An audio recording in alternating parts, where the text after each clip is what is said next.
जाते यहाँ राधा दामोदर है, राधा श्याम सुंदर है, कि राधा श्याम सुंदर की जय, राधा दामोदर की जय, वो सब लोग बोलेंगे।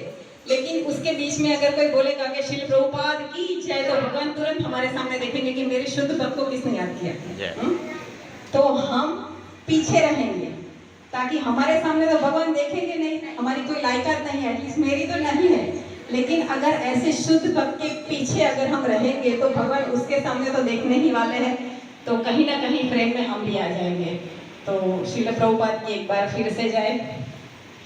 समय इतना नहीं है, और जब भी मैं यहाँ एंटर हुई, प्रभुपाद जी का विग्रह देखा, जब भी आया तभी मैं यहाँ नहीं थी, बस देखते ही रहे।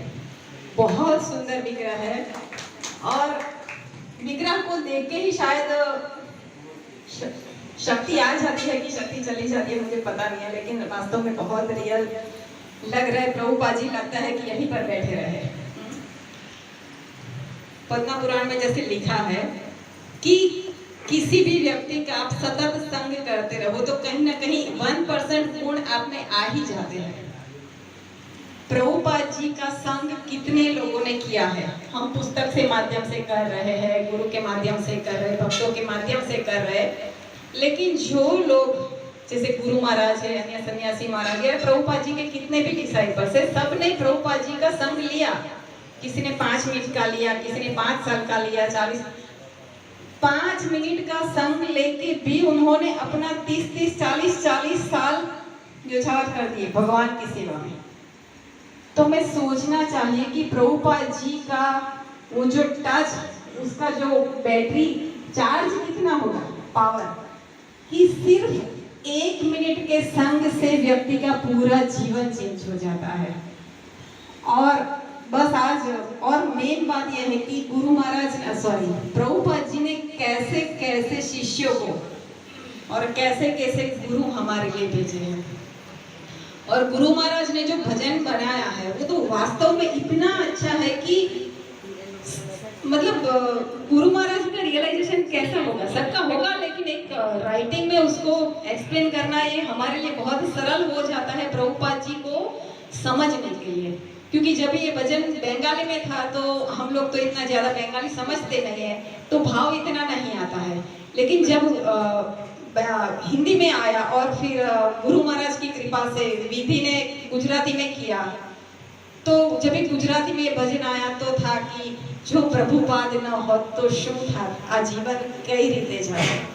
तो प्रभुपाद जी ने जो हमें सिखाया है, आज अगर हम सब यहाँ पर है तो ये प्रभुपाद जी की कृपा है।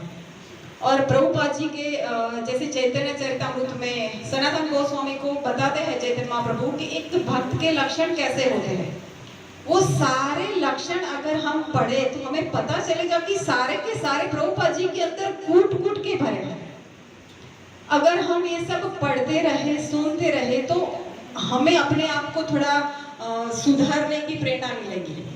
क्योंकि कई बार प्रॉब्लम, एटलीस्ट मैं मेरी बात करूँ, आप सब तो शायद भक्त होंगे, मैं तो अभी प्रैक्टिस में हूँ, तो लगता है कि इतने अनर्थ हमारे अंदर है कि हम उसको निकाल नहीं रहे। हमें अभी लग रहा है कि हम भक्त बन गए हैं। कहीं जैसे गुरु महाराज का भी मैंने देखा है कि कितने भी कोई भी प्रश्न पूछते हैं तो हर प्रश्न का आंसर में लास्ट में एक ही श्लोक आता है, अमानी न मान देना, अमानी न मान देना।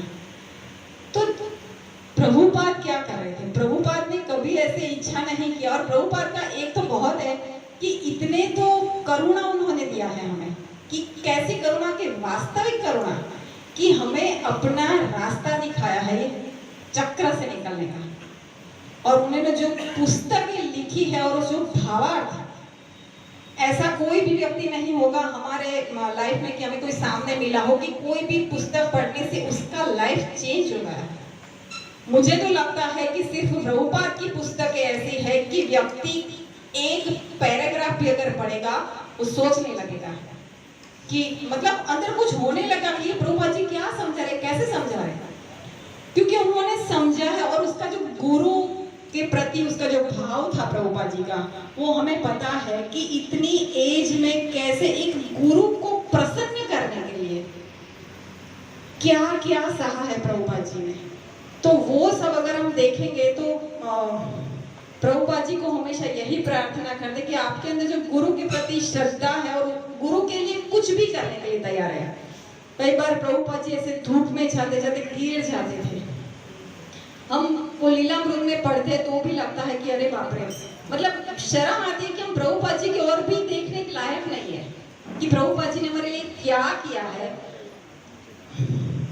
और बाकी प्रभुपाद जी इतने मतलब कृपालु थे, एकदम सरल हृदय के तो है, भक्त होते हैं, लेकिन एकदम मतलब जैसे शांत स्वभाव के, कभी हमें लगता है कि गुस्सा नहीं करेंगे, लेकिन कृष्ण भवनामृत के बाद में प्रभुपाद जी गुस्सा भी करते थे, क्योंकि जो भगवान के शुद्ध भक्त होते हैं वो कहीं किसी ने कोई गलती कर दिया तो डांट भी देते हैं, अपने गुरु के लिए कि कुछ भी गलती कर दिया तो डांट देते हैं। जैसे एक बार भक्ति सिद्धांत सरस्वती महाराज का व्यास पूजा था और पूरा प्रोग्राम खत्म हुआ, प्रभुपाद जी ने बोला चलो अभी सब कुछ हो गया, अभी ऑफरिंग के लिए सब कुछ लेके आओ।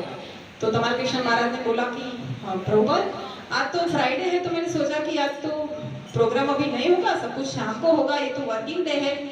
प्रभुपाद जी इतना गुस्से हो गए कि क्या समझ रहे आप, मेरे गुरु का व्यास पूजा और आप हम ऑफरिंग नहीं करेंगे। तुरंत गुरु प्रभुपाद ने व्यासपीठ के ऊपर से चलेंगे सीधे किचन में और 1.5 घंटे में 30-40 आइटम बनाकर गुरु महाराज को ऑफर कर दिया।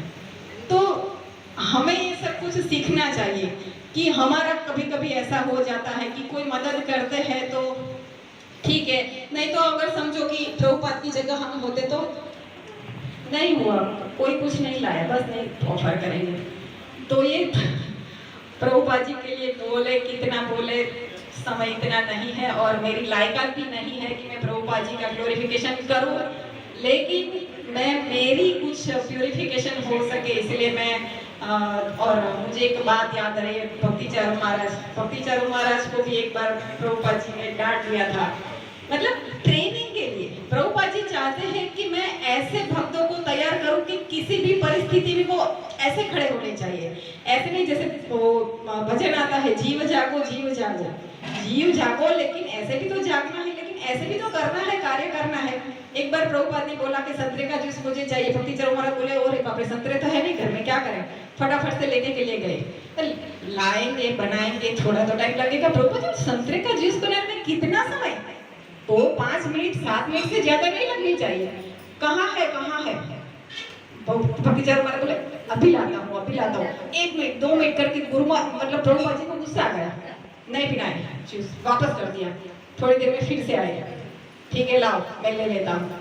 तो कहने का मतलब फिर भक्ति चारू महाराज को बोला कि तू इतना मेहनत कर रहा है, इतनी सेवा कर रहे है, लेकिन प्रभुपाद जी समझाते हैं कि समय का वैल्यू कितना है। एक काम के लिए जहाँ 5 मिनट लगनी चाहिए वहाँ हम आराम से करके आधा घंटा कर देंगे तो जीवन का कितना समय चला जाएगा। प्रचार कितना करना है, भक्ति कितना करना है, हमें खुद का भी कल्याण करना है। तो प्रभुपाद से जितना भी सीखे उतना कम है। तो आज के बहुत ही पावन दिन पर मेरी प्रभुपाद से सिर्फ एक ही रिक्वेस्ट है कि प्रभुपाद जी आपका जो गुरु के प्रति जो भाव है, आपने अपना जीवन डेडिकेट किया है, तो एटलीस्ट कुछ अंश आपका मैं पा सकूं और मेरा जीवन सफल बना सकूं और गुरु गौरव की सेवा कर सकूं। श्री प्रभुपाद जय श्री प्रभुपाद। बहुत बहुत धन्यवाद विजया वृंदा माता जी। मेरी छोटी बहन है लेकिन मेरी माँ जैसी है, मुझे डांटने का अधिकार वो दोनों रखते हैं, बाजू में बैठने वाली भी। बहुत बहुत धन्यवाद।